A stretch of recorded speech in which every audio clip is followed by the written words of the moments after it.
வணக்கம். Iran America Israel போரின் 17வது நாள், 16வது நாள்ல இருந்து இன்னைக்கு 17வது நாள் வரை ஈரான் இதுவரை பயன்படுத்தாத, அதாவது ஈரான் கையில் இருக்கக்கூடிய ஒரு பிரம்மஸ்திரத்தை அவர்கள் பயன்படுத்தி இருக்கிறார். ஷர்ஜில் மிசைல், மிட் ரேஞ்ச் மிசைலாக இதை பார்ப்பார். 2000 கிலோமீட்டர் வரை இந்த மிசைல் சிஸ்டத்தால் அடிக்க முடியும். இந்த மிசைல் சிஸ்டத்துடைய வெயிட்டை நீங்க பார்த்தீர்கள்னா கிட்டத்தட்ட 2000 கிலோ, 2 டன் எடை கொண்ட இந்த மிகப்பெரிய மிசைல் சிஸ்டம். இதுவரை எங்கேயுமே இந்த மிசைலை அவர்கள் பயன்படுத்தியதே கிடையாது. முதல் முறையாக இஸ்ரேல் தெல் அவீவில் இது பயன்படுத்தப்பட்டது. அரபிக் நியூஸ் பேப்பரான அல் மயதீன் இந்த செய்தியை வெளியிட்டிருக்கிறார்கள். அங்கிருந்து வரக்கூடிய செய்தியை நீங்க பார்த்தீர்கள்னா இஸ்ரேலின் கேபிட்டல் சிட்டியான தெல் அவீவ் கம்ப்ளீட்டாக டெஸ்ட்ராய் செய்யப்பட்டிருக்கிறது, கொலாப்ஸ் ஆகிவிட்டது. ஷர்ஜில் மிசைலுடைய தாக்குதல் ஒரு பக்கம், இஸ்ரேலின் ஐடன் ரோமால் இந்த மிசைலை எதுவுமே செய்ய முடியவில்லை. அந்த அளவில் இந்த தாக்குதல்கள் நடந்தது. வரக்கூடிய காட்சிகளை நீங்க பார்த்தீர்கள்னா தெல் அவீவில் இருக்கக்கூடிய மிக முக்கியமான கட்டடங்கள் மிகப்பெரிய அளவில் அளிக்கப்பட்டிருக்கிறது இந்த மிசைல் வழியாக. ஈரானின் ஸ்டேட் மீடியா பிரஸ் டிவி வீடியோக்களை வெளிவிட்டுக் கொண்டிருக்கிறார்கள். அங்கே எந்த அளவில் அந்த தாக்குதல் நடந்திருக்கிறது. இஸ்ரேலின் கேபிட்டல் சிட்டி ஒரு மிக பெரிய அளவில் அழிவை பார்த்து வருகிறது. காசாவில் எந்த காட்சிகளை பார்த்தீர்களோ அதைவிட பல மடங்கு அதிகமான டேமேஜ் இன்னைக்கு தெல் அவீவில் நடந்திருக்கிறது. பிரஸ் டிவி இந்த கிளைம்கள் எடுத்து வைக்கும்போது தெல் அவீவில் எந்த விதமான நிலை இருக்கிறது நீங்க பார்த்தீர்கள்னா ஒரு லார்ஜ் ஸ்கேல் டிஸ்ட்ரக்ஷன் இங்கே நடந்திருக்கிறது. இந்த மிசைல் சிஸ்டத்தை நீங்க பார்த்தீர்கள்னா 2 stage solid fluid road mobile MRBM என்று இதை கூறுவார்கள். இந்த மிசைலுடைய லென்த் 18 மீட்டர், ஒரு 55 அடிக்கு மேலே இந்த மிசைலுடைய லென்த் இருக்கும். இந்த மிசைல் சிஸ்டத்துடைய அகலத்தை நீங்க பார்த்தீர்கள் கிட்டத்தட்ட 1.25 மீட்டர். 1.25 மீட்டர் என்றால் ஒரு 5-6 அடிக்கு மேலே இந்த அகலமே இருக்கும். இந்த மிசைல் சிஸ்டத்துடைய வெயிட் 22 or 23.6 டன். இதனுடைய பேலோட் மற்றும் நீங்கள் பாருங்கள், பேலோட் அதாவது இந்த மிசைல் சிஸ்டம் எடுத்து செல்லக்கூடிய அந்த வெடி மருந்து அதுவே கிட்டத்தட்ட 1000 கிலோகிராம், 1 டன். இந்த மிசைல் சிஸ்டத்துடைய ரேஞ்ச் கிட்டத்தட்ட 2000 2500 கிலோமீட்டர். ரிப்போர்ட் படி நீங்கள் பார்த்தீர்கள்னா இந்த ஹைப்பர்சானிக் மிசைலுடைய தீவிரம் வேகம் தெல் அவீவில் ஈரான்ல இருந்து வெறும் 7 நிமிடத்தில் போய் அடித்திருக்கிறது. Just 7 minutes. யாராலையுமே இதை தொடக்கொள்ள முடியும். போர் காலகட்டத்தில் இன்னொரு பிரச்சனையும் இருக்கு. இது போன்ற செய்திகளை வெரிஃபை செய்ய முடியாது. ஆனால் வெரிஃபைட் நிலையிலும் ஒரு சில செய்திகள் வெளிவர தொடங்கி இருக்கிறது. அல் ஜசீரா கல்ஃபின் மிகப்பெரிய செய்தி நிறுவனம், ஹெட் குவார்ட்டர் தோஹா கத்தர்ல தான் இருக்கு. அல் ஜசீரா இன்னொரு செய்தியை வெளிவிட்டிருக்கிறார்கள். அதாவது இஸ்ரேலில் இருக்கக்கூடிய எம்யூஷன்ஸ், அவர்கள் கையில் இருக்கக்கூடிய இன்டர்செப்டர் மிசைல்ஸ்கள் முற்றிலுமே முடிய போகிறது. அதனால் ஒரு பேனிக் சிச்சுவேஷன் அங்கே இருக்கக்கூடிய ஆர்மியில் வந்துவிட்டது. அல் ஜசீரா மற்றும் மற்ற அரபிக் நியூஸ் பேப்பர்களை நீங்கள் படித்து பார்க்கல உங்களுக்கு புரிய வரும். அமெரிக்காவிடம் அவர்கள் எடுத்து வைக்கக்கூடிய கோரிக்கை இம்மீடியட்லி எங்களுக்கு இன்டர்செப்டர் மிசைல்ஸ்கள் தேவை. இன்டர்செப்டர் மிசைல்ஸ்கள் அதாவது ஆகாயத்திலிருந்தே அவர்களுடைய ஐரன் டோம் இது எல்லாமே இன்டர்செப்டர் சிஸ்டம் தான். ஆகாயத்திலிருந்து ஒரு மிசைல் வரும்போது அதை ஆகாயத்திலேயே இன்னொரு மிசைலை இங்கேருந்து அனுப்பி, அந்த ஃபிகரை நீங்கள் பார்க்கிறீர்கள் உங்களுடைய டிவி ஸ்க்ரீனில் நீங்கள் பார்க்கக்கூடிய இந்த டயக்ராம், ஆகாயத்திலேயே ஒரு மிசைல் இன்னொரு மிசைலை தாக்கி அங்கேயே அதை டிஸ்ட்ராய் செய்வது. இந்த ப்ராசஸை ஆன்டி பாலிஸ்டிக் மிசைல் என்று கூறுவார்கள். இந்த ஆன்டி பாலிஸ்டிக் மிசைல் சிஸ்டம் இப்போது இஸ்ரேல் கையிலிருந்து முடிந்துவிட்டது. 17வது நாள் இந்த ஷிஃப்ட் எந்த அளவில் நடந்திருக்குன்னு நீங்கள் பார்த்தீர்கள்னா கொஞ்சம் கொஞ்சமாக அமெரிக்கா கையிலிருந்து இந்த கம்ப்ளீட் போருடைய கண்ட்ரோல் நழுவி முஸ்தபா கமேனி கையில் ஷிஃப்ட் ஆகிவிட்டது. அதாவது ஈரான் கையில் ஷிஃப்ட் ஆகிவிட்டது. புதிதாக தேர்வு செய்யப்பட்ட சுப்ரீம் லீடர் முஸ்தபா கமேனியை பற்றி நேற்று ஒரு செய்தியும் நாங்கள் போட்டிருந்தோம். அதாவது அவர் கோமாவில் இருப்பதாகவும் மருத்துவமனையில் இருப்பதாகவும் இது போன்ற செய்திகள் வெளிவந்தால் கூட ஒட்டுமொத்த ஈரானுடைய லீடர்ஷிப் இது ஒரு நபரை நம்பி நடக்கக்கூடிய சிஸ்டம் கிடையாது. ஈரானில் multi phase leader, multi level governance இருக்கிறது. ஒவ்வொரு அமைப்பிலும் ஒவ்வொரு லீடர்ஷிப், அந்த லீடர்ஷிப்கான ஒரு பொறுப்பு, அந்த பொறுப்பு ஆட்டோமேட்டடாக அங்கே நடந்து வருகிறது. அதனால்தான் நீங்கள் பார்த்தீர்கள்னா supreme leader Ayatollah Ali Khamenei அவர்கள் இறந்த 1 மணி நேரத்தில் ஈரானால் பதிலடி கொடுக்க முடிந்தது.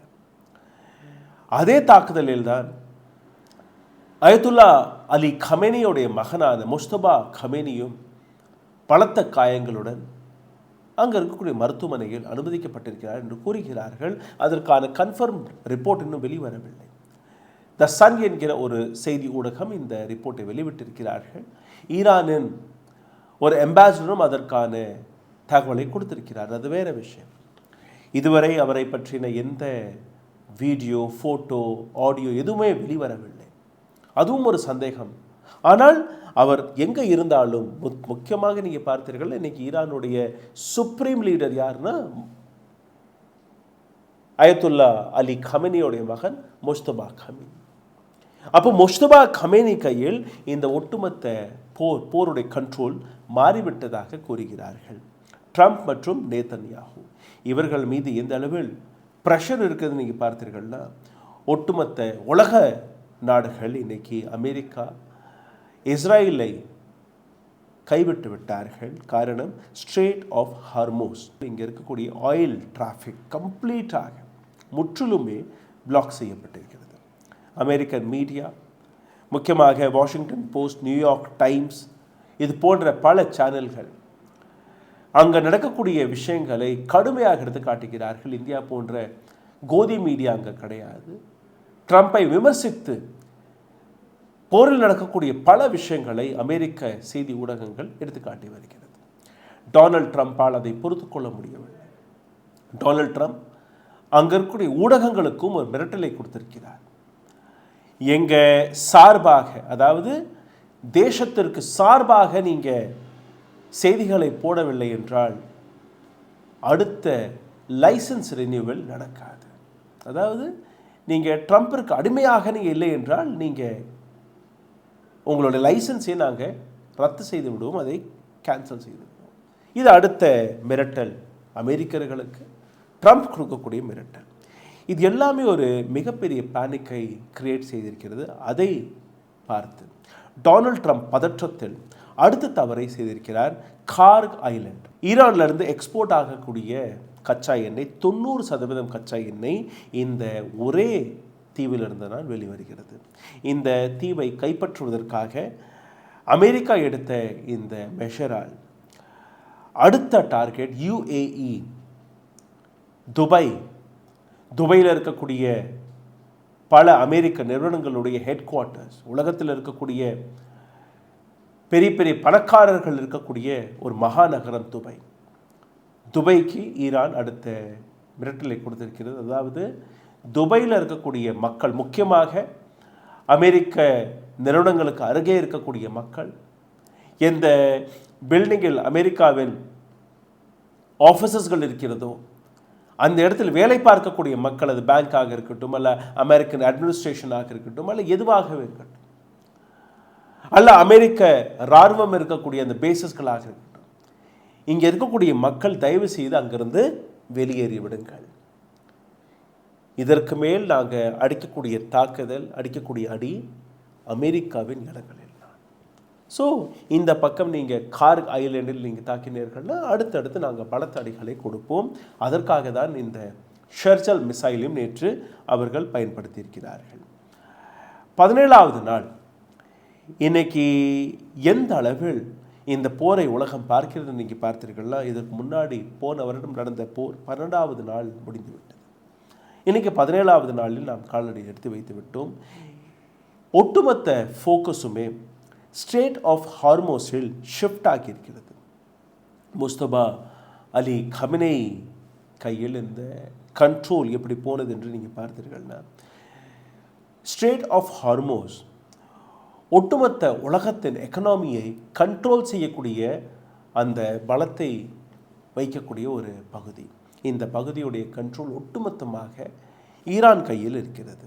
நேதன்யாகுவால் தன்னுடைய நாட்டையே காப்பாற்ற முடியவில்லை. அவர் மீது வரக்கூடிய பாம்பிங், நேதன்யாகு உயிருடன் இருக்கிறாரா இல்லையா என்கிற அந்த விஷயத்தை யாராலுமே நம்ப முடியவில்லை. அடுத்தடுத்து ஏஐ வீடியோஸ்களை வெளிவிட்டு கொண்டிருக்கிறார்கள். நேற்று ஒரு வீடியோவும் வெளிவிட்டு, நான் உண்மையாக இருக்கிறேன், என் கையில் இருக்கக்கூடிய விரல்கள் 5 தான், காஃபி குடிச்சு கொண்டு இருக்கிறேன், இது ஒரு ஜஸ்டிஃபிகேஷன் வீடியோவும் வெளிவிட்டார்கள். அதிலும் பல நபர்களுக்கு சந்தேகம் இருக்கிறது. ஆனால் தெல் அவீவை பொறுத்தவரையில் அங்கே இருக்கக்கூடிய ஆர்மி பேசஸ், மொசாதோடைய பேசஸ் கம்ப்ளீட்டாக டெஸ்ட்ராய் செய்யப்பட்டு வருகிறது. நேதன்யாகுக்கு எதிராக இருக்கக்கூடிய அடுத்த சேலஞ்ச் வரக்கூடிய அக்டோபர் மாதத்தில் அவர் அங்களுடைய மக்களையும் சந்திக்கணும். அங்கே வரக்கூடிய எலெக்ஷன். அமெரிக்கா கிரிப் எந்த அளவில் லூஸ் ஆகியிருக்கிறது நீங்கள் பார்த்தீர்கள்னா, இந்த போரில் அடுத்து என்ன செய்ய போகிறோம் என்றே அவர்களுக்கு புரியவில்லை. காரணம், அங்களுடைய மீடியா ஏஜென்சிஸ்கள், மக்கள் இந்த போருக்கும் நமக்கும் என்ன சம்பந்தம், எதற்காக அமெரிக்கா இந்த போரில் குதிக்க வேண்டும் என்கிற அந்த கேள்வியை கேட்கும்போது டொனால்ட் ட்ரம்பிடம் எந்த விதமான பதிலும் கிடையாது. இஸ்ரேலை பொறுத்தவரையில் அங்கே இருக்கக்கூடிய மீடியா ஹவுசஸ்கள் தன் நாட்டை பற்றி எதுவுமே எழுதக்கூடாது, எந்த விதமான வீடியோ, எந்த விதமான செய்தியும் உலகத்திற்கு முன்பு போகக்கூடாது என்கிற ஒரு கட்டளையை, ஒரு கட்டாயத்தை நேதன்யாகு இஸ்ரேல் அரசாங்கம் போட்டிருக்கிறது. அதையும் மீறி இந்த வீடியோவில் உங்களை இன்னும் ஆழமாக பிடிச்சிருக்கும் முன்பு சிறிய கோரிக்கை, உங்களுடைய சேனலை மிகப்பெரிய அளவில் முடக்கக்கூடிய வேலையை பார்த்து வருகிறார்கள். இதிலிருந்து மீட்டெடுப்பதற்காக உங்களுடைய உதவி தேவைப்படுகிறது. நீங்கள் செய்ய வேண்டிய ஒரு சில சாதாரணமான விஷயங்கள்: லைக், ஷேர், சப்ஸ்கிரைப் பட்டனை தட்டி இந்த வீடியோவை பகிருங்கள். உங்களுடைய கருத்துக்கள், கேள்விகளை கீழே கமெண்ட் பாக்ஸில் எழுதிவிடுங்கள். பொருளாதார ரீதியாகவும் எங்களை முடக்கக்கூடிய வேலையை பார்த்திருக்கிறார்கள். அதிலிருந்து மீட்டெடுப்பதற்காக அருகில் இருக்கக்கூடிய QR கோடை பயன்படுத்தி உங்களால் முடிந்த உதவியை நீங்கள் தெரிவிக்கலாம். உடல் வலிமையை உறுதி செய்யும் சிலாஜித், கவனத்தை மேம்படுத்தும் அஸ்வகந்தா மற்றும் உயிர் சக்தியை பெருக செய்யும் சஃபேடு முஸ்லி போன்ற இமயமலையின் உணவுப் பொருட்களை கொண்டு வந்து மிஸ்டர் பர்ஃபெக்ட் உருவாக்கப்பட்டுள்ளது. உங்கள் முழு குடும்பத்தின் ஆரோக்கியத்தை மா நேச்சுரல்ஸ் மூலம் உறுதி செய்திருங்கள். 100% இயற்கையான மூலிகை பொருட்கள் மூலம் உருவாக்கப்பட்ட மிஸ்டர் பர்ஃபெக்ட் மற்றும் மிஸ் பர்ஃபெக்ட் தலைமுறையாக குடும்பங்களின் உடல் வலிமை, மன வலிமை மற்றும் மகிழ்ச்சியை பெருக செய்கிறது. உங்கள் மகிழ்ச்சியான பயணத்தை துவங்க www.mannaturals.com என்ற இணையதளத்தை பார்வையிடவும் அல்லது வாட்ஸ்அப் எண்ணிலும் தொடர்பு கொள்ளலாம். Jerusalem Post, Times of Israel மிகப்பெரிய செய்திகளை வெளிவிட்டுக் கொண்டிருக்கிறார்கள். நேற்றிலிருந்து crisis of ammunition in Israel. Israel கையில் இருக்கக்கூடிய மிசைல்ஸ்கள், ஆயுதங்கள் முடியக்கூடிய நிலையில் வந்துவிட்டது. Israel is begging in front of America, ஐயா காப்பாற்றுங்கள், எங்களிடம் இருக்கக்கூடிய ஆயுதங்கள் முடிந்து போனது. இது மட்டுமல்ல, இஸ்ரேல் உடைய இன்னொரு பிரச்சனையும் இருக்குது. அதாவது இஸ்ரேல் தன்னை உலகத்தின் மிக பவர்ஃபுல்லான ஆர்மியாக எடுத்து காட்டியது. காரணம், அமெரிக்காவுடைய பேக்கிங் இருந்தது. இன்னைக்கு அமெரிக்காவுடைய பேக்கிங் இந்த அளவில் ஃபெயில் ஆகியிருக்கிறது நீங்கள் பார்த்தீர்கள்னா, ஈரானை இஸ்ரேல் மற்றும் அமெரிக்கா 2 பேருமே தவறாக, கொஞ்சம் குறைவாக எடை போட்டிருந்தார்கள். அவர்கள் ஈரானுடைய ப்ரிப்பரேஷனை கணிக்கவே முடியவில்லை. ஒவ்வொரு நாளும் நீங்கள் பார்த்தீர்கள்னா 40-50 மிசைல்ஸ் மற்றும் ட்ரோனுடைய காம்பினேஷன் ஒரு நாளைக்கு 3-4 முறை அந்த வேவ் அங்கே நடக்கிறது. 3-4 முறை, ஒவ்வொரு முறையும் நீங்கள் பார்த்தீர்கள்னா 50-60 மிசைல், அதை தாண்டி ட்ரோன் சிஸ்டம்ஸ்கள் எந்த அளவில் அங்கே அடித்து வருகிறது நீங்கள் பார்த்தீர்கள்னா, இஸ்ரேலால் இதை தாக்குப்பிடிக்க கூட முடியவில்லை. இது ஒரு பக்கம். இன்னொரு பக்கம் ஹெஸ்புல்லாவுடைய ஃபயரிங், ஹெஸ்புல்லாவுடைய மிசைல், இஸ்ரேல் கையில் இருக்கக்கூடிய ஏரோ சிஸ்டம். ஏரோ சிஸ்டத்தை பொறுத்தவரையில் இது ஒரு லெஸ் அட்வான்ஸ்ட் டெக்னாலஜி. ஐரன் டோம், டேவிட் ஸ்லிங், அதை விட லெஸ் அட்வான்ஸ்ட் டெக்னாலஜி. இந்த அனைத்து சிஸ்டம்களுமே ஒரு பக்கம் ஈரான் அனுப்பக்கூடிய மிசைலை தடுத்து நிறுத்தக்கூடிய வேலை. ஏரோ சிஸ்டத்தை நீங்கள் பார்த்தீர்கள்னா, இது ஹெஸ்புல்லா தரப்பிலிருந்து வரக்கூடிய மிசைல், அதை தடுத்து நிறுத்தக்கூடிய வேலையை அவர்கள் பார்த்து வருகிறார்கள். அதனால் அடுத்தடுத்து இஸ்ரேலிடம் இருக்கக்கூடிய அந்த ballistic missile system, anti ballistic missile system அனைத்துமே முடியக்கூடிய நிலையில் வந்துவிட்டது. அமெரிக்காவுடைய ஏர் டிஃபென்ஸ் சிஸ்டம், ஈரான் அடிக்கக்கூடிய அந்த மிசைலை தாக்குப்பிடிக்க முடியாமல் இஸ்ரேல் இன்னைக்கு அமெரிக்காவிடம் போய் பிச்சை எடுக்கக்கூடிய நிலையில் அமெரிக்காவால் இதை சமாளிக்க முடியாது. அமெரிக்கா கையில் இருக்கக்கூடிய air defence system, anti ballistic missile system அவர்களிடம் இருக்கிறதா, ப்ரொடக்ஷன் அந்த அளவில் இருக்கிறதா நீங்கள் பார்த்தீர்கள்னா, அமெரிக்கா கையில் இருக்கக்கூடிய தாட் சிஸ்டம் என்று கூறுவார்கள். அமெரிக்காவுடைய இன்னோவேஷன் இதுவும் ஒரு ஆன்டி பேலிஸ்டிக் மிசைல் சிஸ்டம். இந்த அனைத்து தாட் மிசைல் சிஸ்டமே இன்னைக்கு யுஏஇயில் பொருத்தப்பட்டிருக்கிறது. ஏன்னா அமெரிக்கா கொடுத்த ப்ராமிஸ் அதுதானே, சவுதி அரேபியா, யுஏஇ, கத்தர், குவைத், ஒமான் இது போன்ற நாடுகளுக்கு நாங்கள் பாதுகாப்பை கொடுப்போம் என்று. அந்த பாதுகாப்பை காரணம் காட்டி இன்றைக்கி தாட் சிஸ்டம் எல்லாமே இன்றைக்கி யுஏஇ, கத்தர் இது போன்ற ஈராக், பஹ்ரைன், இந்த பக்கம் பார்த்தீர்கள்னா ஜார்டன், டர்க்கி இது போன்ற நாடுகளில் டிப்ளோய் செய்துவிட்டது. இப்போ அங்கேருந்து இந்த சிஸ்டத்தை இடமாற்றி இஸ்ரேலுக்கு கொடுக்க முடியாது. இப்போது இஸ்ரேலுடைய நிலை நீங்கள் பார்த்தீர்கள்னா, ஒரு பக்கம் ஹெஸ்புல்லா லெபனான்லேருந்து, இன்னொரு பக்கம் ஈரான்லேருந்து இஸ்லாமிக் ஆர்மி அடைக்கக்கூடிய அந்த தாக்குதல்கள். ஐரன் ஃபெயில் ஆகி போனது, ரெடார் சிஸ்டம் கம்ப்ளீட்டாக டிஸ்ட்ராய் செய்யப்பட்டது, ஏர் டிஃபென்ஸ் சிஸ்டம் கம்ப்ளீட்டாக ஃபெயில் ஆகிவிட்டது. இந்த அனைத்திற்கு முன்னாடி நீங்கள் பார்த்தீர்கள், ஒரு 3 நாட்களுக்கு முன்பு எப்படி இந்த நிலை இஸ்ரேலுக்கு ஏற்பட்டது. மிகா ஏர்பேஸ் ஒரு 4-5 நாட்களுக்கு முன்பு நான் இந்த செய்தியை போட்டிருந்தேன், நீங்கள் பார்க்கலாம். மிகா இஸ்ரேலின் ஒரு மிக அட்வான்ஸ்டான ரெடார் சிஸ்டம். அதை ஈரானின் மிசைல் சிஸ்டம் ஒரு 3-4 நாட்களுக்கு முன்பே அடித்து விட்டது. அந்த ரெடார் சிஸ்டம் அடிபட்டதற்கு பின்பு ஒட்டுமொத்த ஏர் டிஃபென்ஸ் சிஸ்டமே, இஸ்ரேலுடைய ஏர் டிஃபென்ஸ் சிஸ்டம் முற்றிலுமே ஃபெயில் ஆகிவிட்டது. ஏரோ மிசைல் என்று அவர்கள் வைத்திருக்கிறார்கள். இது அவர்களுடைய ஏர் டிஃபென்ஸ் சிஸ்டத்துடைய ஒரு மிக அட்வான்ஸ்டான ஆன்டி பேலிஸ்டிக் மிசைல் சிஸ்டம் என்று கூறுவார்கள். இந்த ஏரோ மிசைலுடைய ஒரு மிசைலுடைய காஸ்ட் $4 மில்லியன், $40 லட்சம் ஒரு மிசைலுடைய சிஸ்டம் காஸ்ட். இது போன்று ஒரு 40 - 50 மிசைல்ஸ்கள் இஸ்ரேல் ஒவ்வொரு நாளும் செலவழித்து வருகிறது. இதை தாண்டி டேவிட் ஸ்லிங், ஐரன் டோம் அது வேறு.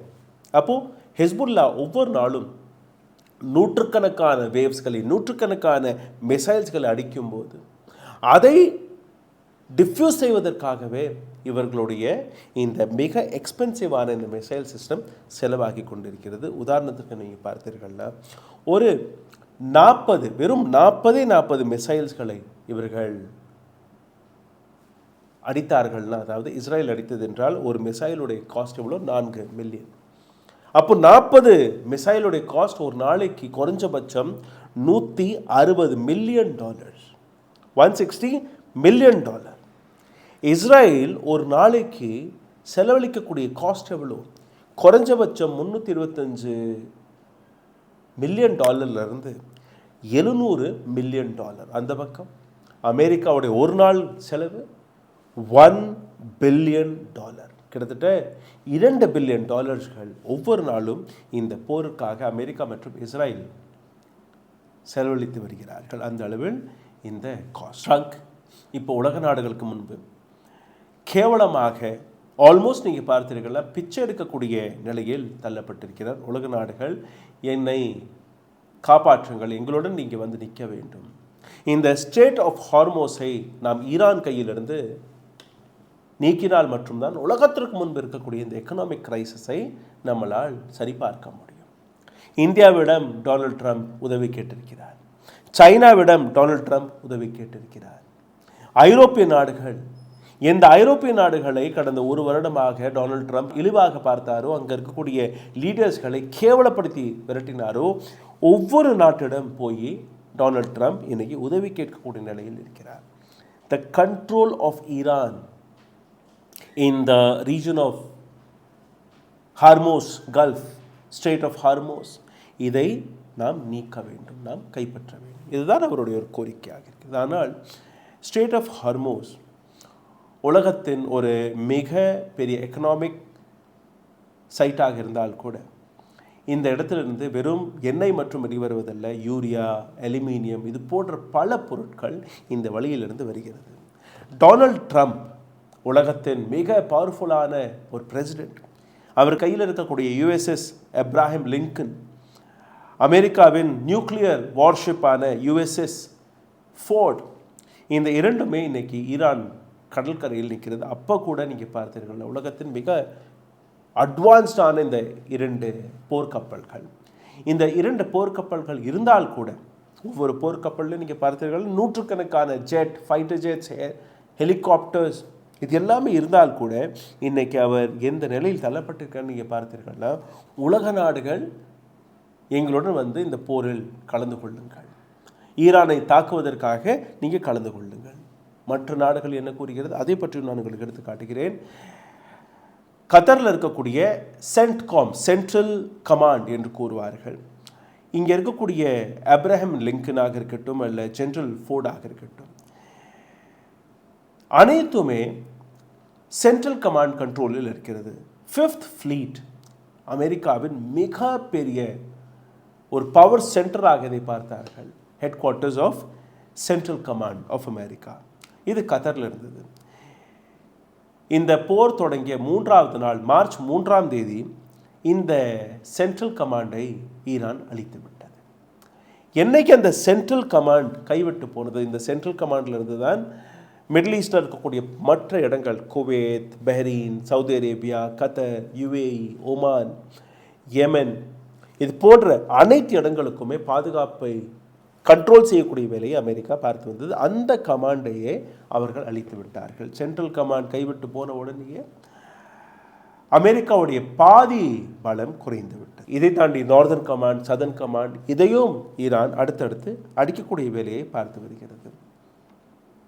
16வது நாள் எந்த அளவில் அந்த தாக்குதல் நடந்தது என்று நீங்கள் பார்த்தீர்கள்னா, ஒட்டுமொத்த இஸ்ரேலில் இருக்கக்கூடிய தெல் அவீவ் ஒரு பக்கம், இன்னொரு பக்கம் யுஏஇயில் இருக்கக்கூடிய பல இடங்கள் அதுவும் தாக்கப்பட்டிருக்கிறது. உலக நாடுகள் அமெரிக்கா இஸ்ரேலிற்கு உதவுகிறார்களா? கிடையாது. ஜப்பான் தெளிவாக நாங்கள் உங்களோட நிற்க முடியாது, எங்களுடைய போர்க்கப்பலை நாங்கள் அனுப்ப முடியாது. பிரான்ஸ் நாடும் இந்த முடிவு எடுத்திருக்கிறது, நாங்களும் எங்களோட போர்க்கப்பலையோ எங்களுடைய இராணுவத்தையோ இந்த போரில் குதிக்க விட மாட்டோம்.